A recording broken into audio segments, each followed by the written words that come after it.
Truth be told, every champion has felt it. Every president has felt it. Every king has felt it. Every lion has felt it. Every winner has felt it. Every soldier has felt it. Every victorious person has felt it. The urge to quit. Crossroads, life's tolls, life goes. I gotta win. W my lock, damn, you can't rewind it. Hey, how you guys doing today? This is your host Sonya of the Remember Who You Are 222 podcast. I have my guest Coach Rob here with us today. He is actually a veteran. He was in the Navy for 10 years, and he's also he was in law enforcement for 17 years. So I'm definitely excited to have you here today and tell your story. Why don't you tell our audience like how you kind of what your story is, what your healing journey was, and like how you came into doing what you do now. Well, I'm going to have to give you the cliff notes. Otherwise, we'll have to go into a series of like 20 to 50 different episodes. But to try to make it a not so long story short, 21, got kicked out of college academically, lost my sports scholarships. Didn't really have drive, didn't really have a goal or a vision. And my father, being the hard man he was, literally before he went to work at 6 a.m. every morning, would kick my door open and say, join the Navy. So he did this for about 6 months, right? And my dumb butt, I'm like, oh, I'm going to piss my dad off. I'm going to go join the Navy. So I didn't know anybody. I didn't know anything. I went down to my local recruiter in California who decided to tell me, oh, you can pick your rate and your job in boot camp, which was a lie. And I joined the Navy and ended up become an undesignated seaman or someone that didn't have a job and went straight to a Navy ship. That was in 1998. And through that course of time from 1998, somewhere around 2003, I actually hated the military. I despised it. Still didn't really have a dream or a vision or a purpose. And I got out. And September 11th happened, right? And when September 11th happened, the weirdest thing ever, because I swear I got this letter before September 11th, but like not going into conspiracies. The letter said, you have two choices. You can go back in the military or we're going to take you in the military. So I went back to the recruiter, and at that time, the Navy had just started a dedicated military police force because of all this stuff. So I threw my hat in the ring for that and became a military police officer. I would go to Operation Iraqi Freedom and Operation Enduring Freedom. Luckily, considered a combat vet, but thank God I never had to see combat. Interesting enough, I was with a helicopter squadron. When we got back, they were going to send me to Army Warrior School, and they were going to send me to combat, but due to knee injuries, that would soon end my military career. From there, decided to go into law enforcement, where I worked as a federal police officer for up to 17 years between my military time. And the common denominator of everything that happened to me, my PTSD, my depression, my anxiety, my anger issues, my traumas, it just compiled, right? It just stacked up and stacked up and stacked up. And as, you know, a veteran or first responder, a lot of us don't deal with emotional regulation. A lot of us don't know how to deal with the things we've seen or dealt with or felt.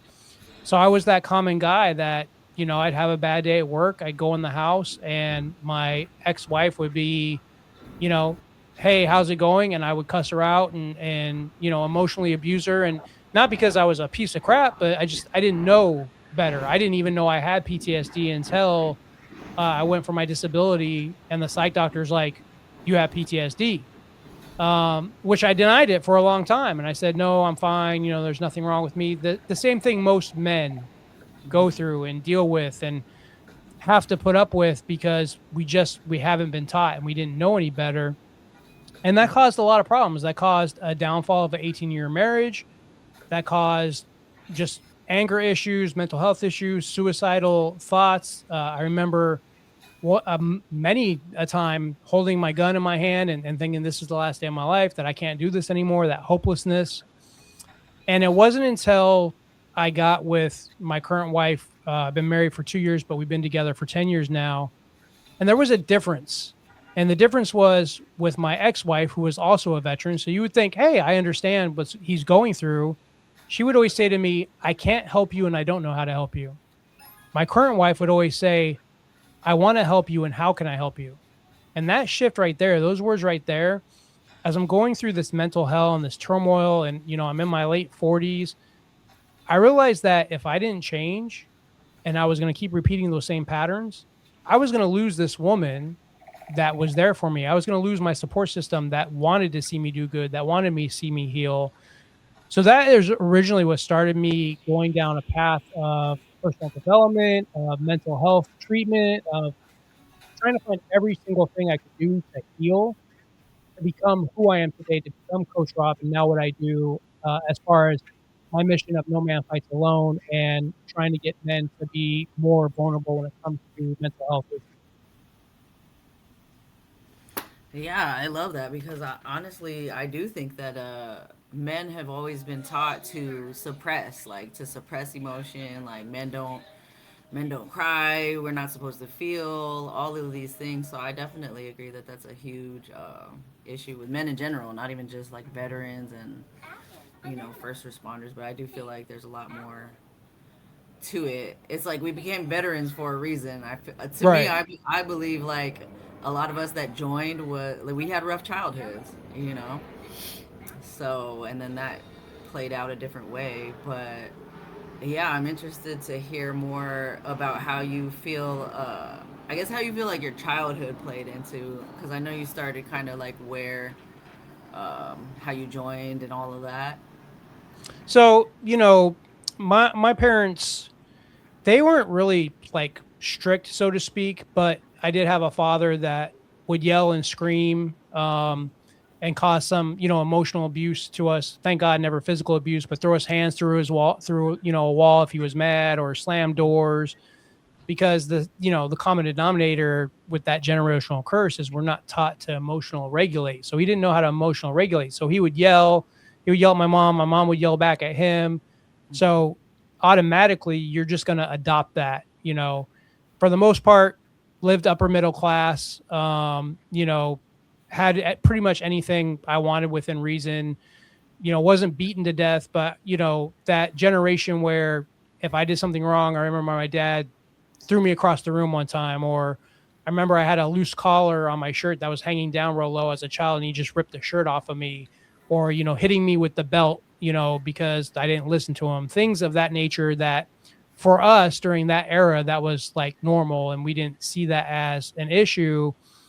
But I don't think that really led to me joining the military. I really had no lack of direction. I had no Mm-hmm. purpose. I was probably the kid or guy that would still be living with my parents today if I didn't join the military. The military, I needed the military to make me who I would become and to give me purpose and honor and discipline and all those things that are now instilled into my life every day. Okay. That's awesome. So what is it? What are some of the? I guess what are some of the tools that you learned along the way, and that you teach to some of these men that you work with? I mean, I've always tried to adopt the Navy core values, which is honor, courage, commitment, and I try to live that in my life, whether I'm behind closed doors or I'm out in public. And everybody, whether man or woman, you need some form of moral code, right? You need some form of mantra. You need something that guides you, right? Like, if you're religious and you have God, that's great, or whatever. But as a human being, you need something personally, a value system that you can live by.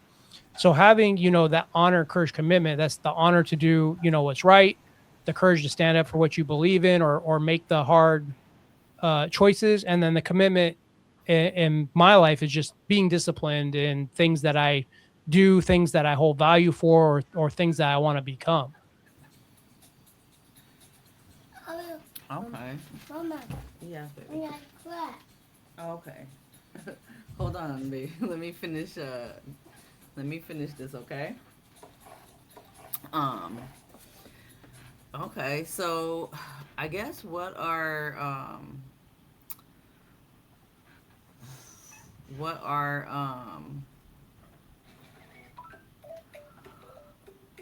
what am I trying to say? So you said you didn't even realize you had like a PTSD or anything. What kind of came got you to come to that realization?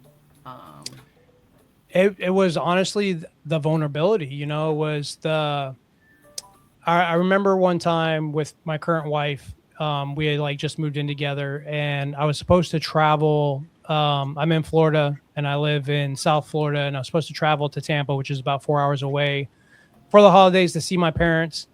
And I had left my wallet in Publix. And when I came home and I realized I left my wallet, I threw what I called an adult temper tantrum. I yelled and screamed. I threw something against the wall, and that was the first time my wife like saw me like in this like Hulk smash rage. And right then she was like questioning if she wanted to continue the relationship because of that behavior. And in the past, I kind of did therapy here and there and stuff, but it wasn't that I wasn't for therapy. I just felt with a lot of therapists, they didn't feel what I felt. They didn't deal with what I dealt with because they go to school for training. They don't, a lot of therapists, psychologists, doctors don't have trauma. They don't have PTSD. They don't have anxiety. So how can they honestly relate to you? They're going based off of science, off of medical. So I really just didn't appreciate, I guess, talk therapy or medicine at the time. And once again, I'm going through the process of disability, and as veterans, if you guys know, when you get your compensation as a veteran, you have to go through a rigorous amount of medical exams and different things. And I'm talking to the doctor, and I used to have a lot of survivor's guilt, right? Because I lost so many friends to war. I lost so many friends to suicide, to alcohol, to drugs, that I served with on a daily basis for years. And, you would call them brothers or sisters or whatever.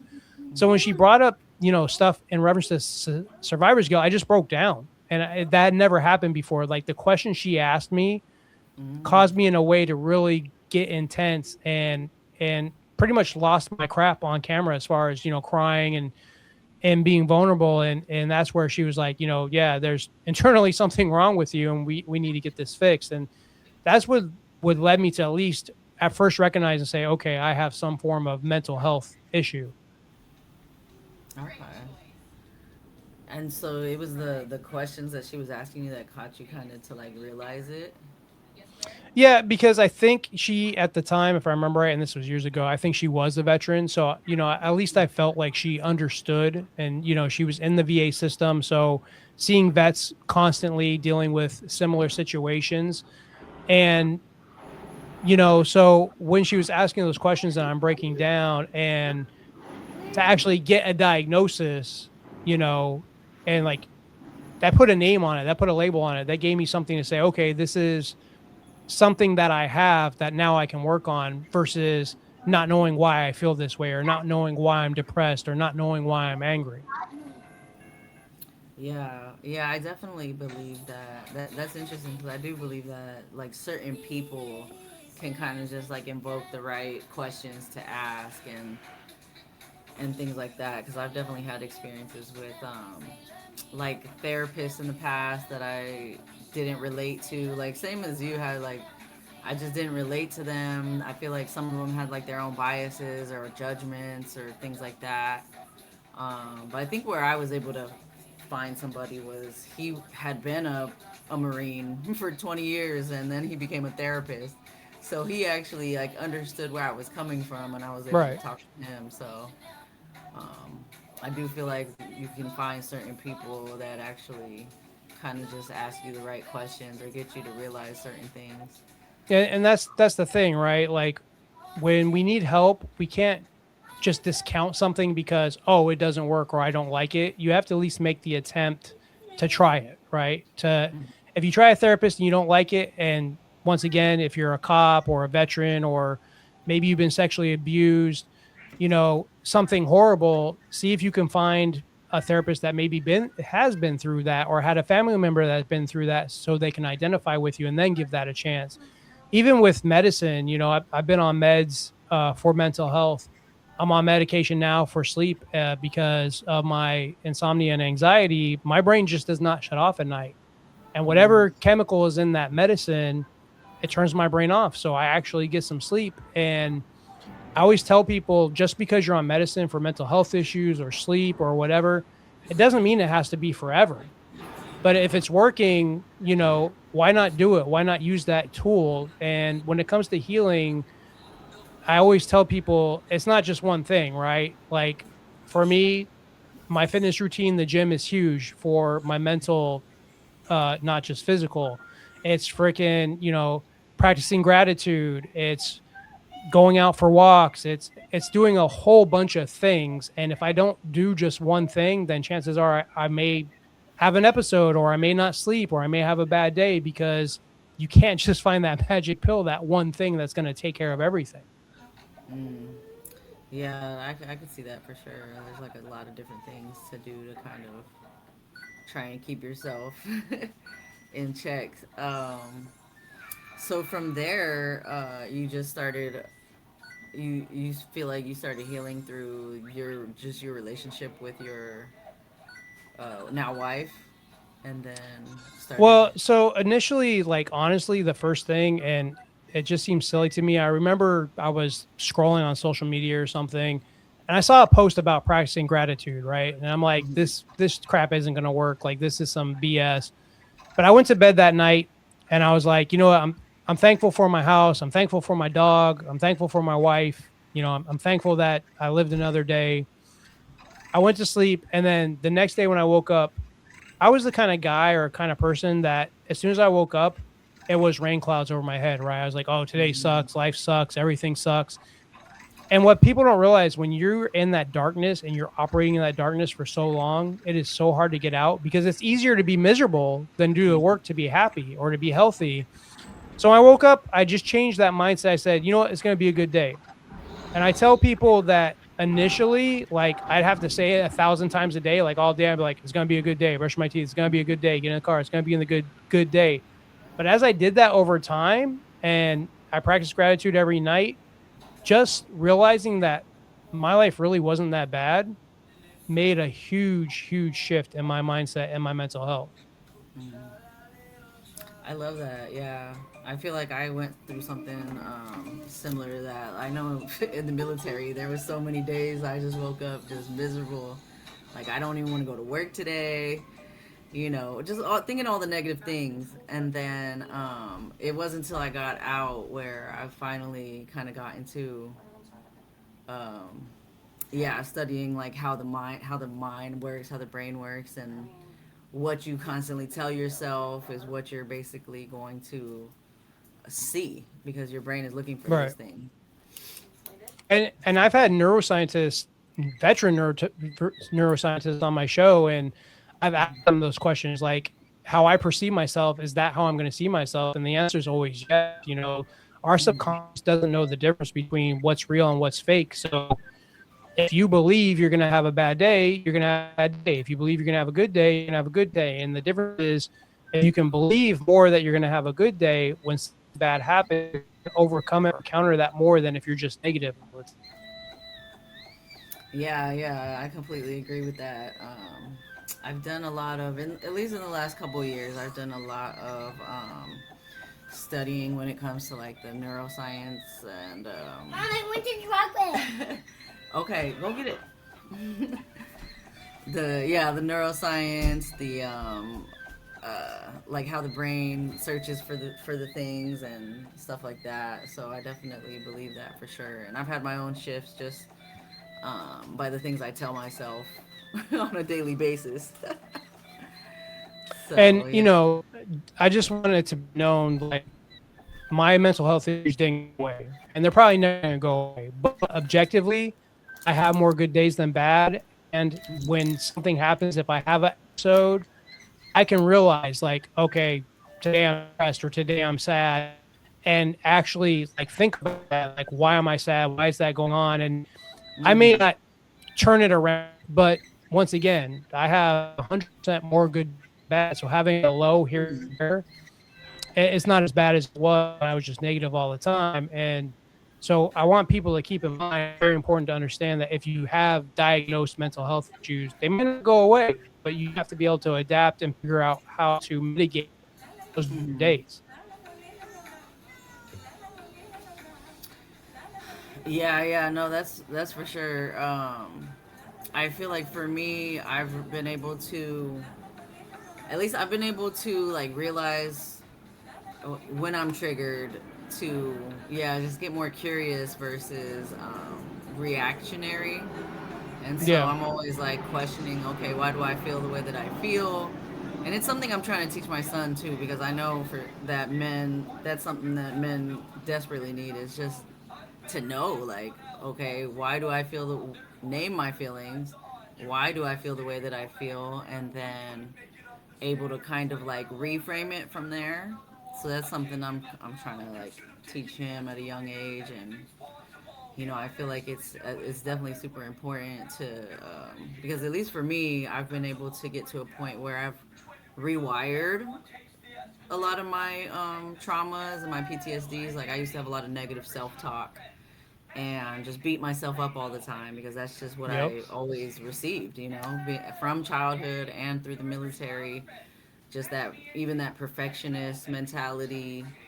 Um, and so I feel like when you're able to, like, speaking life into yourself is super important. So I definitely commend you for how far you've come. It's a journey every day. I mean, I don't think I'll ever. I try to keep evolving, and keep learning as much as I can, because once you settle, then that's when the old habits or old patterns start to creep back in. So Yeah, and I'm curious as to what other tools do you use as far as like being vulnerable. Have you like journaled or like done anything like that? yeah, I usually I'll pray. I have a morning routine. So for me, when I wake up, one of the things that I'm very strict about is I don't get on my phone. I don't check social media. I don't check emails. I'm not looking for likes or attention, anything. My phone is not being touched as long as it's not an emergency. Kids, wife doesn't need me. They know if I'm going to go to the gym and I'm not going to be bothered. So that's my time. I basically morning routine, get up, go to the gym, do my workout, freaking come home, have my first meal, or if I'm fasting, fast. Then once I sit down to my desk, that's when I'm like, okay, I'm gonna post my social media. I'm gonna check my emails. I'm gonna start work. And I think for everybody, not just men, you need some form of morning routine where if you can get up, even if it's 20 minutes early before you start your day, whether that's you sit in silence, which I've done that before, whether you journal, whether you pray, whether you do some form of movement, it's important to have something just for yourself before you go into that world and all that noise and all that craziness that you have to deal with. Yeah, I agree with that 100%. And I think everybody's different. So like, yeah, whatever works for you to have some type of practice, like whether, like you said, journaling or being with yourself. I know some people that do like mirror work where they'll get up in the morning and just, you know, affirmations in the mirror. But one thing I've realized too is some affirmations don't necessarily work because your body won't believe it. And that's just learning like nervous system regulation and how the nervous system shifts work. But but yeah, I think that's awesome. Um, and then as far as coaching people now, do you do like fitness and mindset, or what is it? So right now, I'm a strength and conditioning coach. I do personal training for men and women. Right now, my mission of No Man Fights Alone on the men's side is mainly my podcast as a media hub, and then I'm building a free men's community on the school platform where I'm hoping to get men will come in there and be able to talk about our problems and be able to have that community and that tribe and that brotherhood and have battle buddies and all the things that the military taught me about leadership and camaraderie and everything. And kind of that's where I'm at now as far as the men's side. It's more just the podcast, having the difficult conversations, speaking about it, doing speaking events and things like that. As far as the coaching itself, it's just mainly personal training for everybody because fitness is paramount. And I'm 49, so having that longevity, especially as a veteran, and I tell people this, and I don't think they believe me. If it wasn't for me working out and working out like hard as crud, I would succumb to my injuries. Like I would not be able to go up the stairs. I would not be able to sit for long periods of time. I would not be able to stand and play with my kids and do things. Fitness pretty much is keeping me in check and keeping me mobile and keeping me being able to, be hard to kill, so to speak. Yeah, no, I believe that 100%. If I if I wasn't working out and like foam rolling and stretching and doing all the things, like my back would be going out on me. My son is super energetic too, so I wouldn't even be able to keep up with him. So I definitely think it's super important. And then what was the name of your podcast? So the podcast is the Battle Harder podcast. It's literally available everywhere, YouTube and all the big platforms. So if you just Google Battle Harder podcast, you'll probably see my ugly mug, and you can listen to a few episodes. And I do guest interviews every Tuesday, and then I do a solo episode where I usually give some form of teachable moment or practical application. And I've talked everything about people who, wanted to kill themselves and now they have, $1 million businesses, women who were abused and left for dead, like just real stories of people overcoming adversity and being resilient. So you can go there and you can find a guest that maybe you identify with. And then they always have the information where you can even reach out for them further if you want coaching or read their book or just, try to talk to them. So Okay, that's awesome. Yeah. And what were the I guess the criteria of the guest you were looking for? just, Anybody- I mean, right now it's just basically, People that have been through some shit. yeah, it's usually I consider myself a storyteller, and one of the things or reasons why I do this is I love I don't love the darkness per se or the trauma or the bad stuff, but I love it because I love when someone comes on my show and they're like, my husband was abusing me and he stole all my money and he kidnapped my kids and I got him back and I dropped 100 pounds and like that, just that empowerment, that because everything I teach and deal with is turning pain into progress, so to speak. And that if you can get in your darkest moments and you can fight that dragon, that demon, whatever that is, you can become the most, beautiful or powerful version of yourself. Yeah. No, that's definitely true. I love that. I feel like I went through something where I had to kind of go through the fire and what do they call it? Like rise like the phoenix, basically. Yeah. Because it was a rough transition for me getting out of the military because I was also going through um, a lot with my ex, my son's father, and so I didn't realize he was capable of some of the things that he ended up doing once I left. Right. I left the military and him kind of at the same time, and so it just became a whole like shitstorm. Yeah, and that's a huge amount of stuff all at once. And that's typically how it happens, right? When we go through our darkest moments, it's not one thing here, one thing a year later, it's everything all at once. And you All at can once. either crumble and fold or you can rise above. Yeah, exactly. And it's like my son was 11 months old at the time, so I was like, I don't have a choice. Like I have to figure this out. I have to do something. So I basically kind of I had to like let go of everything, houses, my credit. Like there was a lot of stuff I had to just let go of, and kind of we had like businesses together. Um, and so from that, I was like, I know the fact that I was the one that kind of was managing the businesses, I was like, I could just rebuild it back on my own, And since then, that's kind of what I've been doing, except just building myself back. And then, like, what do I actually want to create for myself, versus like what somebody else wanted for me, type of thing. So it's definitely been a journey. But And that's the thing, like you can be selfish. You're allowed to love yourself. One of the things I've said on multiple podcasts, my wife always said to me, I love you, but I love myself more, my current wife. And I would get so mad as a man, right? I'm like, how dare you say that? I'm your husband. Like, no, you love me.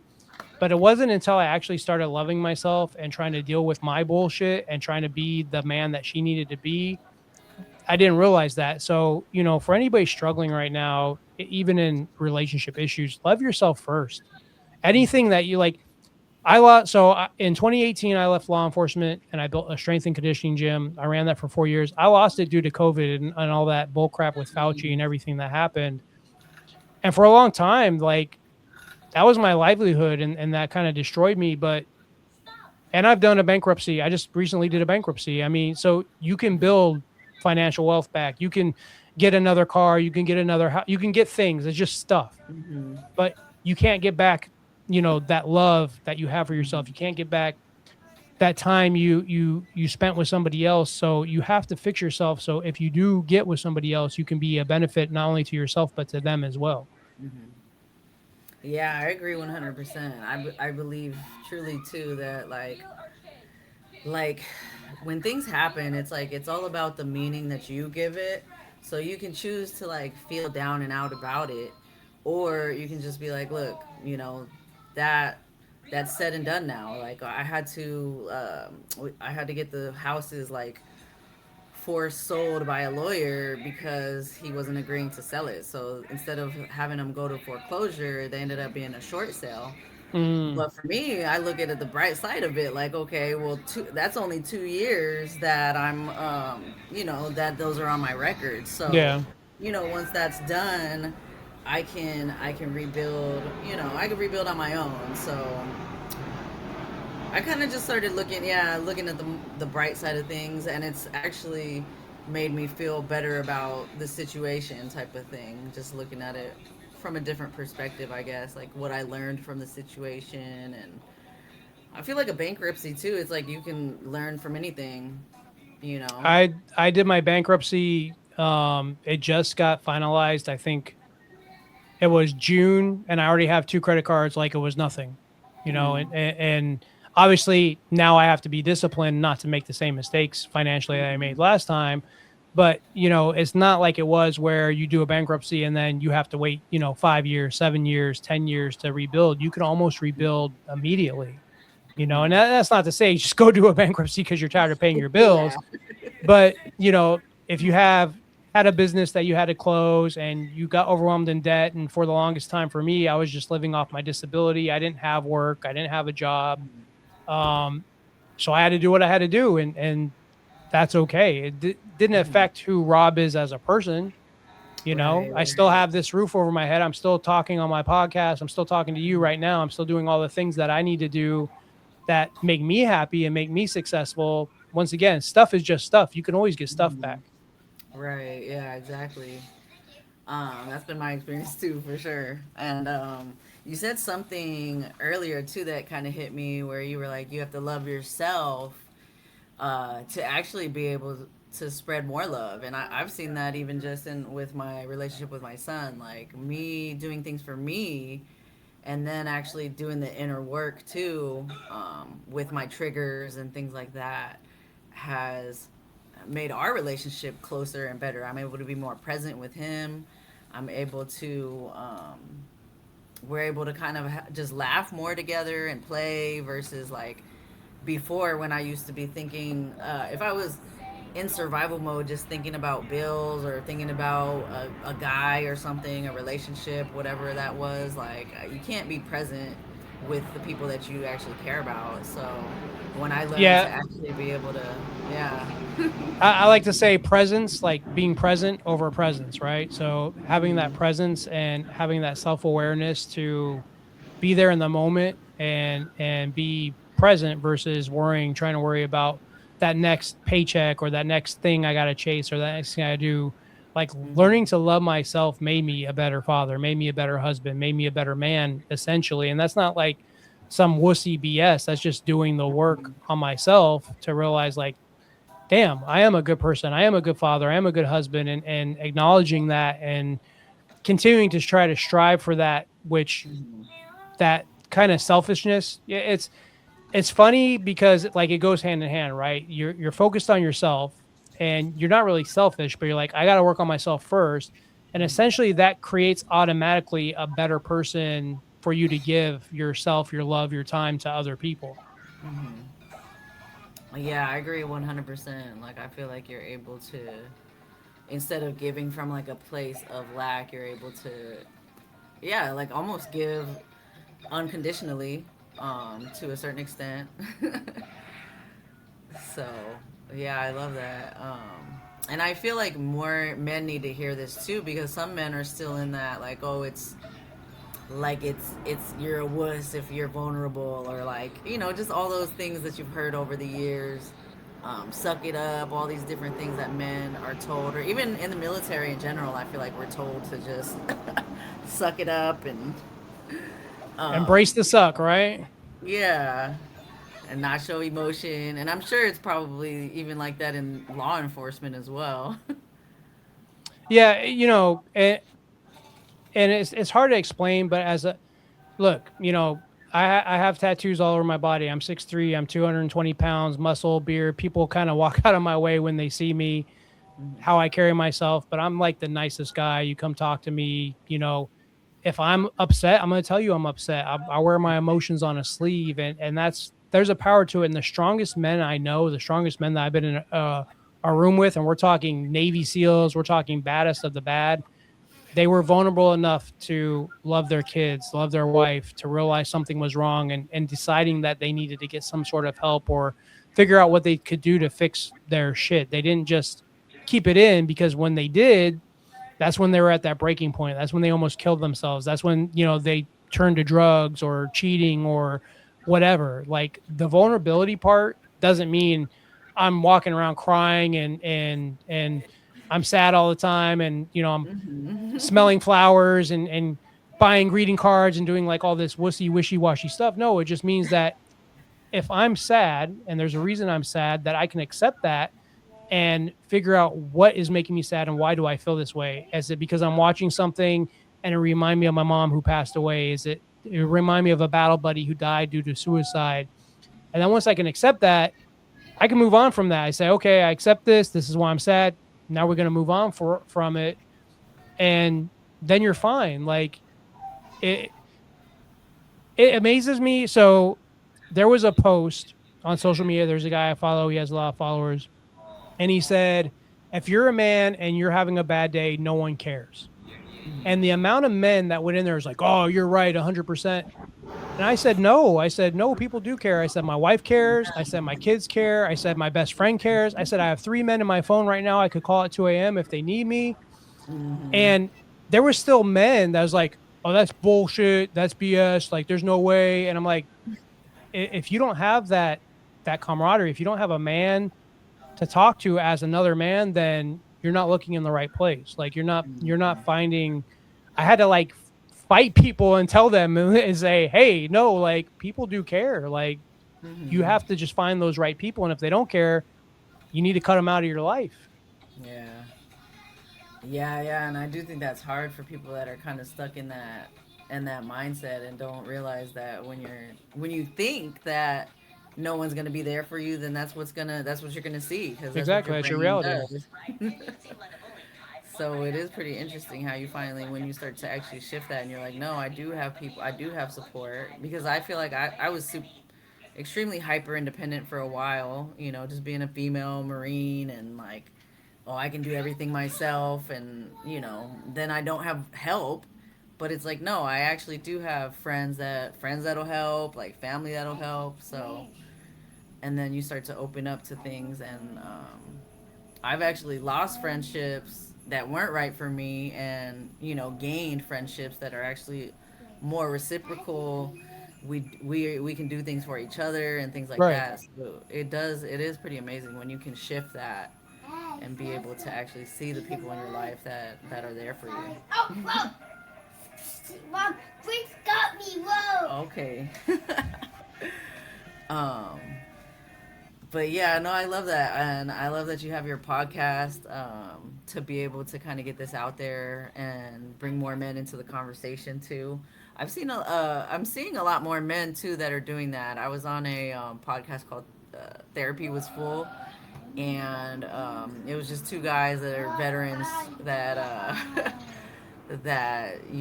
we were able to talk about things like that, like life, like the hard Right. things that happen in life, and kind of be able to speak about all of our healing journeys, if that makes sense, and just the different things that people do. And I feel like there's not just one way to do things, and people can like agree to disagree, and that's fine. Like we all have different realities, we all have different things that work for us, and I feel like if we can actually come together in that, like it just makes the world a better place. Definitely.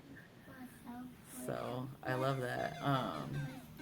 And then I guess what else do you have for like the audience, if you want people to reach out to you for the podcast or your coaching or anything like that? The best place to find me, there's two places. That's battleharder.com. It's just one word, battleharder.com. That's where they'll see my top episodes, have all the links to everything. And then my biggest platform right now is Instagram. So if you search Battle Harder on Instagram, they'll say, Coach Rob, Battle Harder podcast. And I'm the person that if you reach out to me, no matter how big I am, and if it's an emergency or if it's something that I can actually help with, it's not, some BS. I'm the guy that reaches out. There's no boss. There's no assistant. There's no secretary. You get me. I'm 100% authentic on Instagram. And I talk about everything from being a married man to how to treat your wife to being a father. Like everything that I've learned in my 49 years of life, I put it out there on that platform. So while the people that follow me are primarily men, I do put things out there for everybody, and the information, regardless if you're a man or not, can still relate to a mother or a wife or a sister or whatever. So Okay, I love that. And then do you have any, like, I guess last advice that you would give the listeners that are kind of going through a hard time right now? just give yourself grace and be kind to yourself. Like you have to realize that there's almost everybody in the world has faced some sort of trauma in their life, and it may not be as bad as what you faced, but at the end of the day, like you can't let that trauma define you. Once it happened, once it's done, you have to find a way to move away from it and just let it go. Like we hold on to the darkness and we hold on being miserable because it's easy. It's easy to be negative versus trying to be happy or trying to find good in the world or trying to shift our mindset. But if you can just find one beautiful thing that you love to hold on to and focus on that, you can start to do the work to get out of that darkness. Yeah, I agree 100%. I love that. Thank you. And thank you for joining us today, or joining me today for the podcast. It was definitely an honor to have you here and to hear your story. I love hearing. I love hearing people's journeys and how they've been able to overcome. Yeah, me too. Their. I think it's important. It's important to have these conversations. So Yeah, definitely. Okay, well, I don't want to hold you up too much today, so we can end the podcast, and then I'll be able to talk to you a little bit afterwards. So, all right, you guys have a good rest of your day.